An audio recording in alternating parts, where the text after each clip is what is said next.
Hello, welcome back to Wavelength Academy. നമ്മൾ ഇന്ന് discuss ചെയ്യാൻ പോകുന്നത് ക്ലാസ് 6ലെ സോഷ്യൽ സയൻസ് ടെക്സ്റ്റ് ബുക്കിലെ 5th ചാപ്റ്റർ ആണ് ഭൂമി, കഥയും കാര്യവും എന്നതാണ് ഈ പാഠഭാഗത്തിന്റെ പേര് വരുന്നത്. അപ്പോൾ നമുക്ക് എന്തായാലും ഈ പാഠഭാഗത്തിലേക്ക് നോക്കാം. ഈ ചാപ്റ്ററിലെ ഇമ്പോർട്ടന്റ് ആയിട്ട് വരുന്നത് ഭൂമിയുടെ ഷേപ്പിനെ കുറിച്ചിട്ടും അതുപോലെ തന്നെ ലോഞ്ചിറ്റ്യൂഡ്, ലാറ്റിറ്റ്യൂഡ്സ് അതിനെ കുറിച്ചിട്ടൊക്കെയുള്ള ഒരു ഡിസ്കഷൻ ആണ്. ഓക്കെ, നമ്മൾ എന്തായാലും ഇമ്പോർട്ടന്റ് പോയിന്റ്സ് മാത്രമേ ഇവിടെ ഹൈലൈറ്റ് ചെയ്യുന്നുള്ളൂ. ഓക്കെ, BC 7ാം നൂറ്റാണ്ടിൽ ജീവിച്ചിരുന്ന ഗ്രീക്ക് തത്വചിന്തകനായ തെയിൽസ് ആണ് ഭൂമിക്ക് ഗോളാകൃതിയാണെന്ന ആശയം ആദ്യമായി മുന്നോട്ട് വെച്ചത്. എന്നാൽ ഈ ഗോളം ജലത്തിൽ പൊങ്ങിക്കിടക്കുന്നു എന്നാണ് അദ്ദേഹം വിശ്വസിച്ചിരുന്നത്. അപ്പൊ എന്താണ് പറഞ്ഞിട്ടുള്ളത്? ഫസ്റ്റ് പോയിന്റ് ഇതാണ്, തെയിൽസ് എന്ന് പറയുന്ന ഗ്രീക്ക് തത്വചിന്തകനാണ് ഗോളാകൃതിയാണ് എന്നൊരു ആശയം മുന്നോട്ട് വെക്കുന്നത് കേട്ടോ. ഭൂമിക്ക് ഗോളാകൃതിയാണെന്നുള്ള ആശയം ആദ്യമായി മുന്നോട്ട് വെച്ചത് ആരായിരുന്നു? തെയിൽസ് എന്ന് പറയുന്ന ഗ്രീക്ക് തത്വചിന്തകനായിരുന്നു. അതിനുശേഷം പൈത്തഗോറസും അരിസ്റ്റോട്ടിലും ഭൂമിക്ക് ഗോളാകൃതിയാണെന്ന് സ്ഥാപിക്കുന്നുണ്ട്. പക്ഷെ ആ കാലഘട്ടത്തിൽ ഈ ആശയത്തോട് വളരെയധികം വിയോജിപ്പുകൾ ഉണ്ടായിരുന്നു. പിന്നീട് കോപ്പർനിക്കസ് ആണ് ഈ ആശയത്തെ പിന്താങ്ങുന്നത്. അല്ല, അവർ പറഞ്ഞത് ശരിയാണ് എന്ന് പറയുന്ന രീതിയിൽ അവരെ പിന്താങ്ങുന്നത്, അവർക്ക് സപ്പോർട്ട് കൊടുക്കുന്നതും കോപ്പർനിക്കസ് ആണ്. അടുത്തൊരു പോയിന്റ് വരുന്നത് ഇതാണ്, ഭാരതീയ ജ്യോതിശാസ്ത്രജ്ഞനായ ആര്യഭട്ടൻ ഭൂമിക്ക് ഗോളാകൃതിയാണെന്നും സാങ്കല്പിക അച്ചുതണ്ടിൽ അത് സ്വയം കറങ്ങുന്നുവെന്നും ഉറച്ചു വിശ്വസിച്ചിരുന്നു. അപ്പോൾ പുതിയൊരു ഫാക്ടും കൂടെ അവിടെ വരികയാണ് അല്ലെ. അച്ചുതണ്ട് എന്ന് പറയുന്നത് ആദ്യമായിട്ട്, അങ്ങനെ ഒരു കൺസെപ്റ്റ് തന്നെ ആദ്യമായിട്ട് പറയുന്നത് ആരാണ്? ആര്യഭട്ടൻ എന്ന് പറയുന്ന ഭാരതീയ ജ്യോതിശാസ്ത്രജ്ഞനാണ്. പിന്നീട് വർഷങ്ങൾക്ക് ശേഷം മഗല്ലൻ എന്ന നാവികന്റെ ലോകം ചുറ്റിയുള്ള കപ്പൽ യാത്ര ഭൂമി ഉരുണ്ടതാണെന്ന് തെളിയിച്ചു. ഇനിയാണ് നമുക്ക് ഇമ്പോർട്ടന്റ് ആയിട്ടുള്ള പോയിന്റ് വരുന്നത്, സർ ഐസക് ന്യൂട്ടനെ കുറിച്ചിട്ടാണ്. സർ ഐസക് ന്യൂട്ടൻ ആണ് പറയുന്നത് ഭൂമിക്ക് കൃത്യമായ ഗോളാകൃതിയല്ല. അതായത് പൈത്തഗോറസും അരിസ്റ്റോട്ടിലും പറഞ്ഞു നേരത്തെ ഗോളാകൃതിയാണെന്ന്, ആര് ശരി വെച്ചു? കോപ്പർനിക്കസ് ശരിയാണെന്നും പറഞ്ഞു.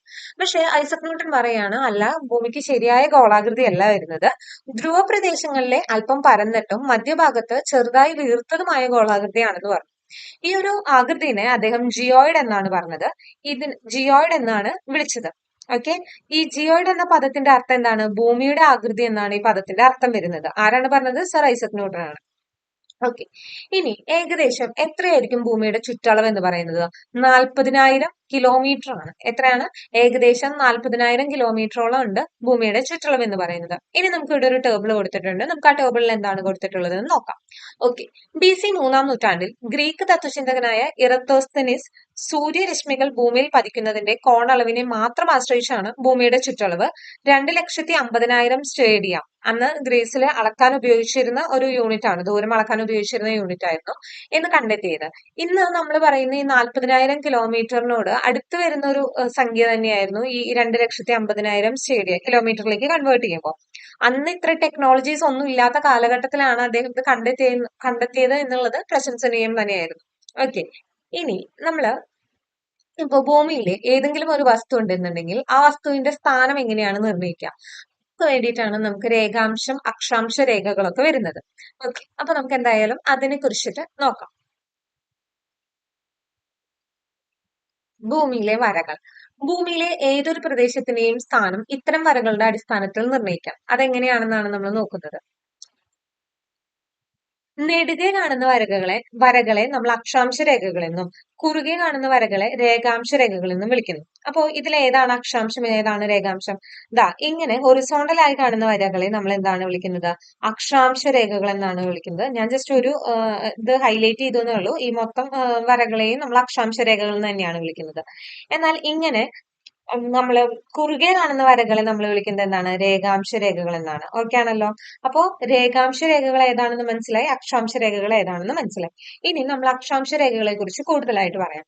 ഭൂമിയുടെ കേന്ദ്രത്തിൽ നിന്ന് ഭൗമോപരിതലത്തിലെ ഓരോ ബിന്ദുവിലേക്കുമുള്ള കോണീയ അകലത്തെയാണ് അക്ഷാംശം എന്ന് പറയുന്നത്.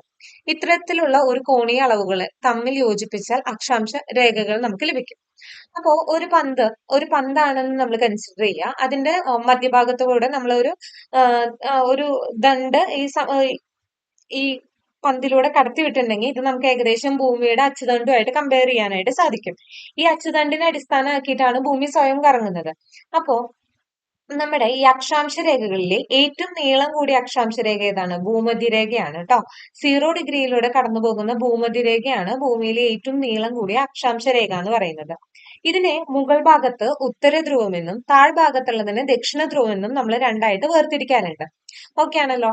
ഇനി ഇതാ ഇവിടെ ഒരു പന്ത് രണ്ടായിട്ട് കട്ട് ചെയ്തതിന് ശേഷം അക്ഷാംശ രേഖകളെ വരയ്ക്കുന്നതാണ് കാണിച്ചിട്ടുള്ളത്. നമുക്ക് ആവശ്യമുള്ള പോയിന്റ്സ് മാത്രമാണ് ഇവിടെ ഹൈലൈറ്റ് ചെയ്യുന്നത്. ഓക്കെ, അതായത് ഗ്ലോബിന്റെ മധ്യഭാഗത്തായി കാണുന്ന അക്ഷാംശ രേഖയാണ് ഏറ്റവും വലിപ്പമേറിയത്. ഈ അക്ഷാംശ രേഖയാണ് ഭൂമധ്യരേഖ എന്ന് പറയുന്നത്. ഈ രേഖയുടെ കോണീയ അളവ് എത്രയാണ്? 0 ആണ്.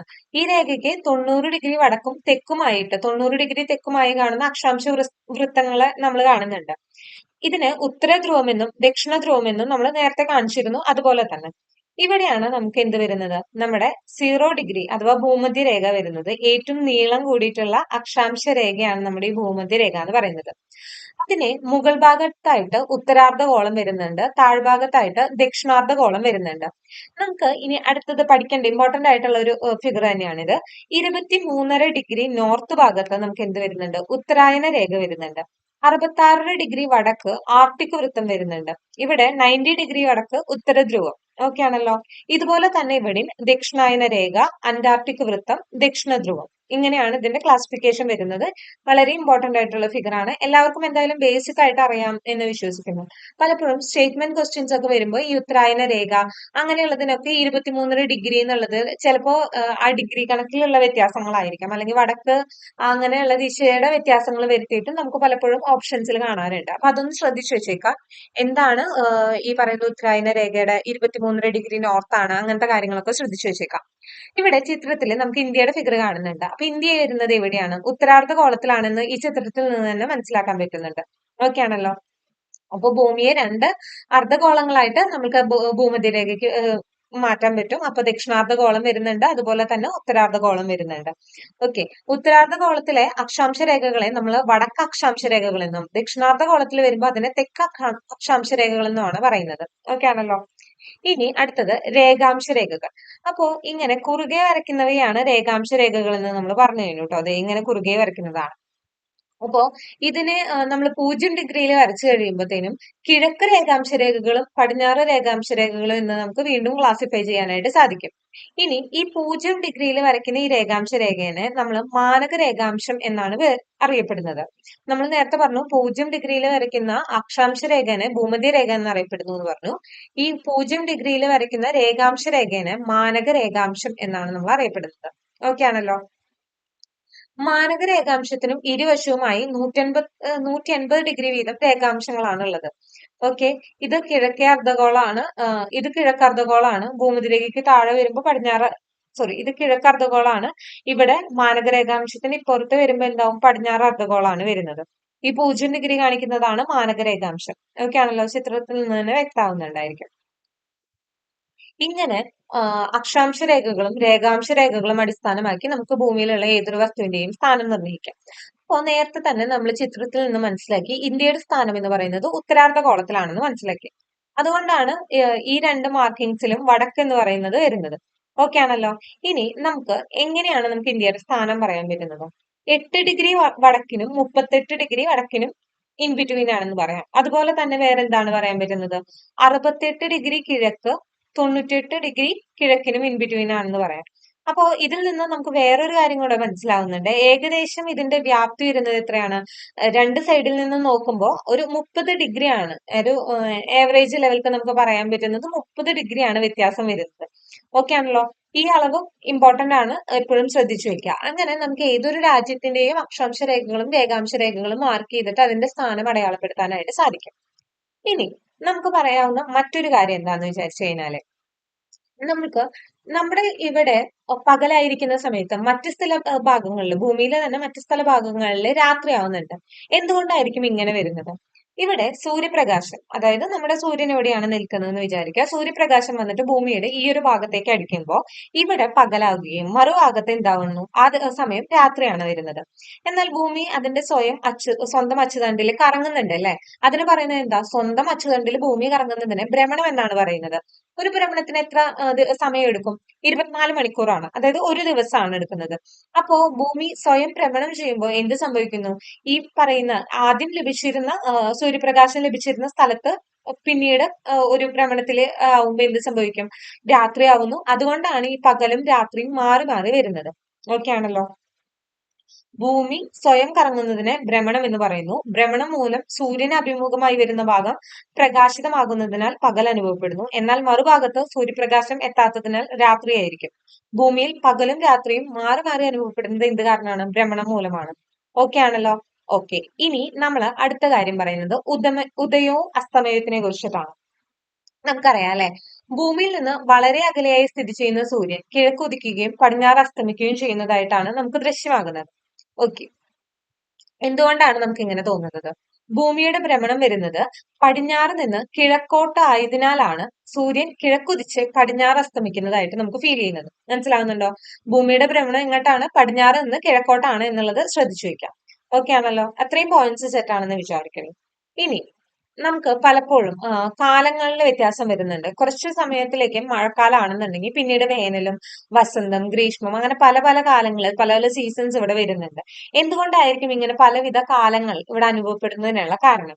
നമ്മൾ ഭൂമിയുടെ ഭ്രമണം എന്താണെന്ന് പറഞ്ഞു. അടുത്തതാണ് ഭൂമിയുടെ പരിക്രമണം. ഭൂമിയുടെ പരിക്രമണമാണ് ഇത്തരത്തിൽ വിവിധ കാലങ്ങൾ അനുഭവപ്പെടുന്നതിന് കാരണം. എന്താണ് ഭൂമിയുടെ പരിക്രമണം എന്ന് പറയുന്നത്? ഭൂമി അതിന്റെ അച്ചുതണ്ടില് സ്വയം കറങ്ങുന്നത് കൂടാതെ തന്നെ സൂര്യനെ വലം വയ്ക്കുന്നുണ്ട്. അതിനെയാണ് ഭൂമിയുടെ പരിക്രമണം എന്ന് പറയുന്നത്. ഒരു പരിക്രമണം പൂർത്തിയാവാൻ എത്ര ദിവസങ്ങളാണ് വേണ്ടത്? 365 ദിവസങ്ങൾ. എന്നാൽ സാധാ ഒരു നോർമൽ ഇയറിൽ എത്ര ദിവസങ്ങളാണുള്ളത്? 365 ദിവസങ്ങളാണുള്ളത്. അപ്പോ ബാക്കിയുള്ള കാൽ ദിവസം എന്ന് പറയുന്നത് 4 വർഷങ്ങൾ കൂടുമ്പോഴാണ് ഒരു പൂർണ്ണ ദിവസമായിട്ട് പരിഗണിക്കുന്നത്. അതുകൊണ്ടാണ് നമുക്ക് അതിവർഷങ്ങൾ അഥവാ ലീപ്പ് ഇയേഴ്സ് ഉണ്ടാവുന്നത്. അന്ന് 366 ദിവസങ്ങളാണ് ഉണ്ടാവുന്നത്. ഓക്കെ ആണല്ലോ? അപ്പൊ എന്തുകൊണ്ടാണ് അങ്ങനെ ഒരു കണക്ഷൻ എന്നുള്ളതും കൂടെ മനസ്സിലായിട്ടുണ്ടായിരിക്കും. ഇനി എത്രയായിരിക്കും ഈ ഭൂമിയുടെ പരിക്രമണത്തിന്റെ വേഗത എന്ന് പറയുന്നത്? ഒരു വിമാനത്തിനെ സംബന്ധിച്ചിടത്തോളം വിമാനത്തിന്റെ ഏകദേശം വേഗത 560 കിലോമീറ്റർ ആണ്. എന്നാൽ മണിക്കൂറിൽ ഭൂമിയുടെ പരിക്രമണത്തിന്റെ വേഗത എത്രയാണ്? 96,000 കിലോമീറ്റേഴ്സ് ആണ്. അപ്പൊ എത്രയും ഡിഫറൻസ് ഉണ്ടെന്ന് തന്നെ നമുക്ക് അതിൽ നിന്ന് മനസ്സിലാക്കാനായിട്ട് സാധിക്കും. ഓക്കെ. ഇത്രയും കാര്യങ്ങളാണ് നമുക്ക് ഈ ചാപ്റ്ററിൽ മെയിൻ ആയിട്ട് വരുന്നത്.